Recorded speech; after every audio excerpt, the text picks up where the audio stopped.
5살 민준이 엄마 김수진님이 누군가의 아이에게서도 같은 기적이 일어나길 바라며 들려드립니다.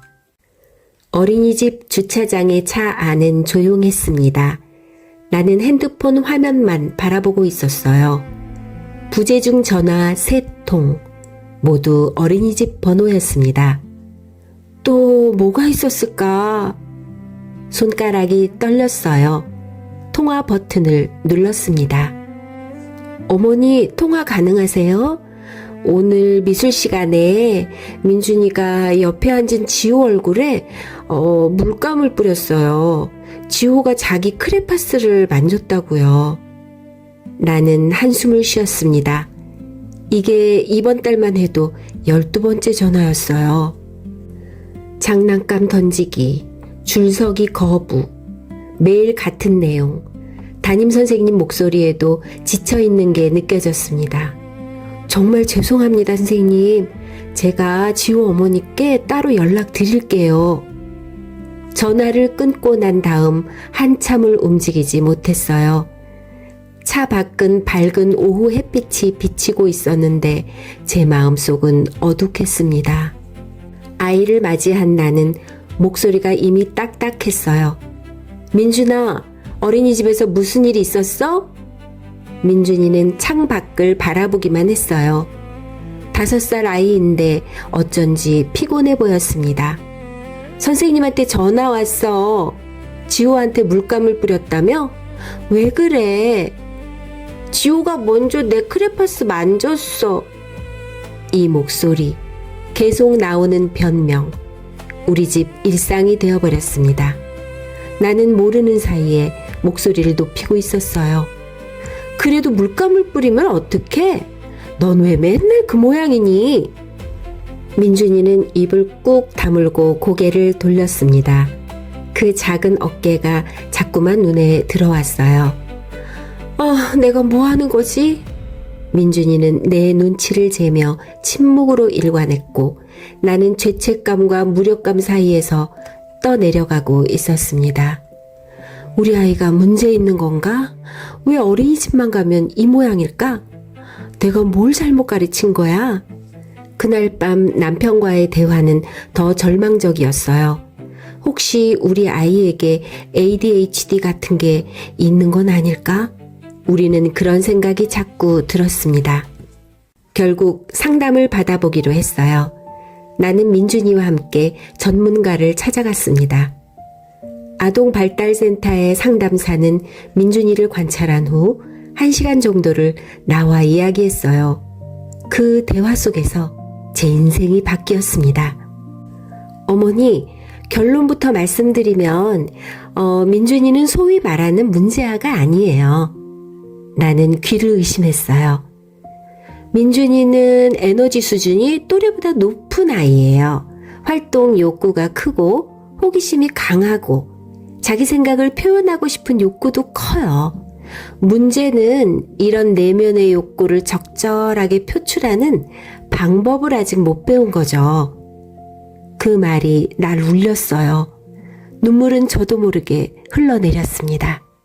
나는 집으로 돌아와서 상담사가 알려준 구체적인 방법들을 잘 정리하며 가슴에 꼭꼭 새겼습니다. 첫째, 에너지를 건강하게 발산할 통로가 필요하다. 둘째, 감정을 말로 표현하는 법을 가르쳐야 한다. 셋째, 어린이집과 협력해서 일관성 있는 지도가 필요하다. 이렇게 적으면서 깨달았어요. 우리 아이를 고쳐야 할 문제로만 보는 것이 아니라 이해해야 할 존재로 봐야 한다는 것을 말이죠. 그 주 금요일, 나는 민준이를 놀이터로 데려갔어요. 처음엔 낯설었습니다. 이제까지는 집안일 하기도 바빴고 어쩌다 나오더라도 핸드폰만 보고 있었던 나였죠. 나는 아이 옆에서 함께 뛰었습니다. 민준아, 저기 미끄럼틀까지 누가 먼저 뛰어가나 해보자. 민준이 눈이 반짝였어요. 진짜? 엄마가? 왜? 엄마 못 이길 것 같아? 아니야, 내가 이길 거야. 우리는 놀이터를 가로질러 달렸습니다. 퇴근 후 피곤한 몸이었지만 민준이의 웃음소리를 들으면서 지쳐있던 마음이 조금씩 회복되는 것을 느꼈어요. 그날 저녁 민준이는 밥을 잘 먹었고 평소보다 훨씬 일찍 잠들었습니다. 잠든 아이의 얼굴을 보면서 남편에게 문자를 보냈어요. 오늘 놀이터에서 같이 뛰었더니 완전 다른 애 같아. 상담사 말이 맞나 봐. 이게 시작이었습니다. 매일 저녁 40분 이상 놀이터에 가는 우리의 새로운 일상이요. 나는 감정카드를 구입했어요. 다양한 표정이 그려진 카드들이었습니다. 민준아, 이 카드 봐. 이 친구 표정이 어때 보여? 화났어. 맞아. 처음엔 기쁨, 슬픔, 화남 정도만 알던 민준이었어요. 하지만 반복하다 보니 달라졌어요. 답답함, 억울함, 부끄러움, 무서움 이렇게 차근차근 배워갔습니다. 책을 읽으면서 등장인물의 감정을 이야기하고 애니메이션을 보다가 멈춰서 캐릭터가 지금 어떤 기분인지 물어봤어요. 나도 자연스럽게 제 감정을 말로 표현했습니다. 엄마, 지금 좀 피곤해서 짜증이 날 것 같아. 엄마도 화가 나면 심호흡을 해. 이런 식으로요. 가장 중요한 건 분노 상황에서의 연습이었어요. 나는 민준이와 함께 역할극을 시작했습니다. 민준아, 우리 연극을 해보자. 엄마가 지호 역할 할게. 나는 장난감 블록을 집어들었어요. 야, 이 블록 놔줄래? 민준이는 처음엔 어떻게 해야 할지 몰랐습니다. 하지만 우리가 계속 반복하면서 배웠어요.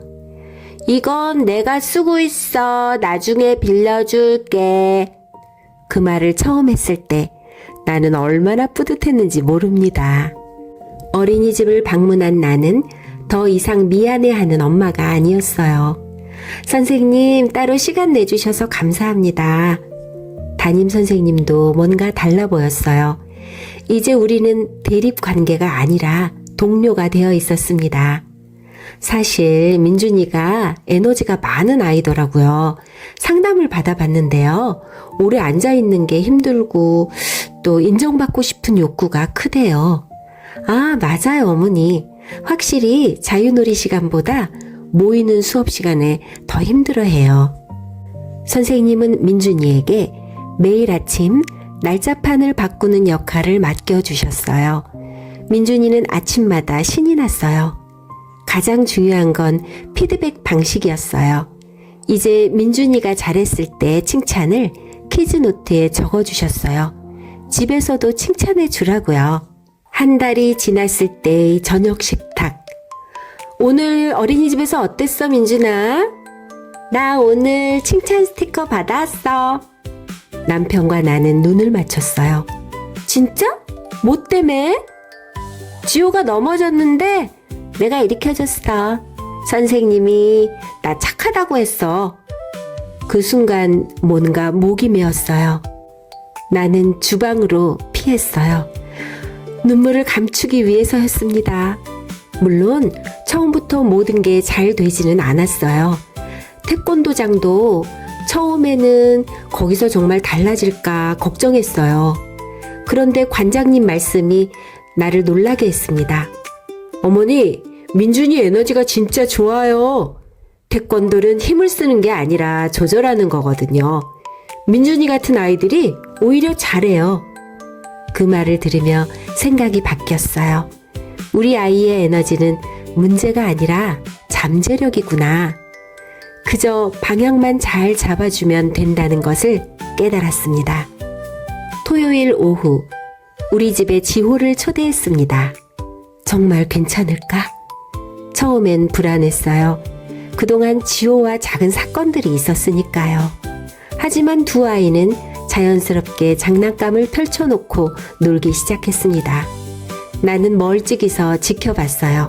그러다가 민준이가 지호의 로봇을 뺏으려는 기미를 보였어요. 나는 슬쩍 다가갔습니다. 민준아, 지호 로봇 갖고 싶어? 응. 그럼 뭐라고 하면 될까? 민준이는 조금 생각했어요. 그리고 말했습니다. 지호야, 나도 좀 만져봐도 돼? 그 말을 들었을 때 나는 가슴이 벅차올랐어요. 작은 변화지만 분명한 진전이었으니까요. 어린이집 현관에서 만난 다른 학부모의 말이 내 가슴을 뜨겁게 했습니다. 민준 엄마, 민준이 많이 달라진 것 같아요. 아, 네, 감사합니다.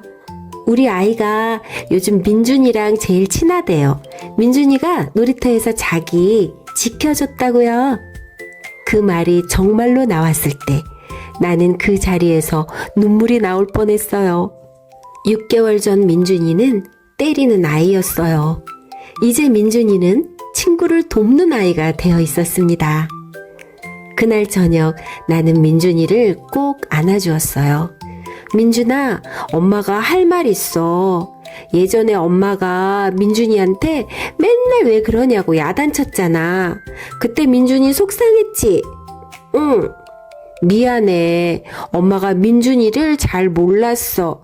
민준이는 나쁜 애가 아니야. 그냥 에너지가 많은 거래. 그 에너지가 지금 친구 도와주고 태권도 열심히 하는데 쓰이고 있어. 엄마 진짜 자랑스러워. 민준이가 부끄럽게 웃었어요.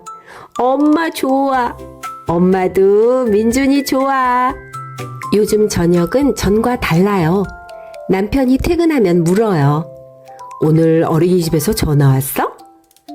나는 이제 웃으며 대답합니다. 응, 근데 좋은 전화야. 민준이가 새로 온 친구한테 먼저 말 걸어줬대. 선생님이 고맙다고 전화 주신 거야. 창밖으로 석양이 지고 있습니다. 방에서 블록을 쌓고 있는 민준이를 바라보니 가슴이 뭉클합니다. 6개월 전 이 아이는 문제아라는 꼬리표가 붙을 뻔했어요. 지금 이 아이는 친구들 사이에서 든든한 존재가 되어가고 있습니다. 물론 여전히 감정 조절에 실패할 때도 있어요. 흥분하면 목소리가 커지기도 합니다. 하지만 이제 알아요. 우리 아이가 가진 건 고쳐야 할 문제가 아니라 올바른 방향으로 이끌어야 할 잠재력이라는 것을 말이에요. 모든 아이는 저마다의 속도로 성장합니다. 어제의 문제아가 내일의 리더가 될 수 있습니다. 중요한 건 그 가능성을 믿고 인내심 있게 기다려주는 것이 아닐까요? 우리가요.